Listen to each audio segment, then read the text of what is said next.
When you're buying and evaluating multifamily, there's a lot of different lingo that's used. So you'll often see the asset class, A, class B, class C. What I want to do is break this down for you so you can understand that a little bit further. Because the terms aren't like set in stone. There's a little loose definitioning along the way. So I'd like to give you just a general outline of what that looks like. So when you are evaluating a deal, you can fully understand what the actual risks are that go along with that.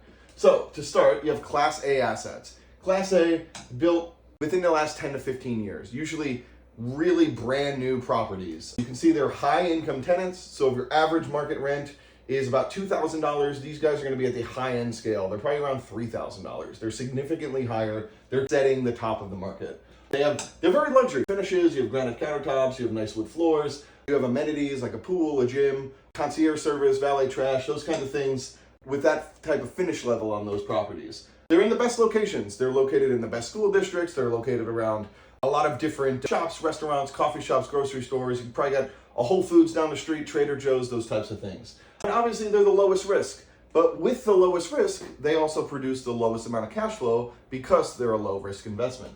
Then you have your Class B product, built from the 80s to the 2000s. It's usually workforce housing, really middle market tenant base.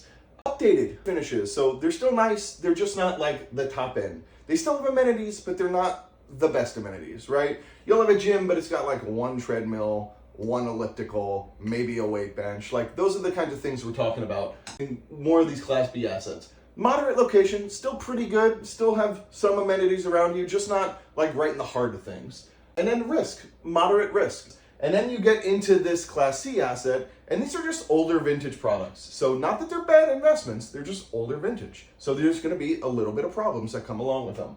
Built between the 60s and 80s. So a lot of times you'll see somebody say, hey, it's a 1980s deal, but it's Class A because it was renovated. It's like, it's still not Class A. It's still not going to be Class A. It's gonna be like a B minus maybe, or a B. Maybe they did a great job, maybe there's some amenities, maybe the location's good. You may see a Class C asset in a Class A location, and you can renovate your way up, but you're not gonna hit this because it's really not new construction. Tenant base, workforce, but it's lower middle market. Functional, finish level is functional. So everything works, it's just old, right? You've seen this, you see this like a lot in the beach towns in San Diego, for example. Like you see a brand new, somebody's paying like $5,000 a month, and then right next to it, you'll see somebody paying like $2,500 a month for just an older vintage property that just hasn't been updated. So functional, the location's okay. Now, San Diego's a little different. Obviously, there's a beach around, so that changes the location. It's gonna be a little bit better than okay.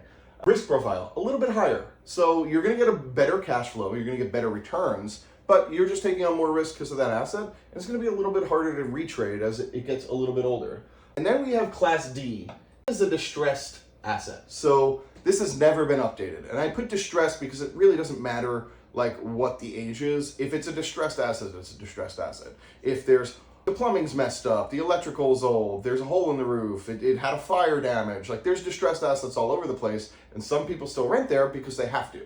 It's a challenging tenant base. They don't pay you on time, they're always late, they probably have an excuse, or they just don't pay you, and then areas that you have to go in and you need like a firearm with you to collect your rent. So not really an ideal situation. Finish level, just deferred. It's like I mentioned, a lot of deferred maintenance. Really the properties, the locations are the worst. This is where like your drug dealers may live, right? This is where they're like cooking meth in the kitchen. You probably don't want to own those assets. Super high risk asset. If they do pay you, I guess you can get higher cash flow. And then my favorite asset class is Class S. Class S, what's Class S? That is sponsor fantasy. That's when somebody buys a 1960s asset and they're like, it's got Class A finishes. It's not distressed, it's Class A. Those are sponsor fantasies. So when you see something like that and you say, hey, this is a 1980s product, it hasn't been updated, but this guy's telling me it's a Class A asset, that is a Class S asset. That is a sponsor fantasy. So just wanted to break that down for you. Let me know if you have any questions in the comments.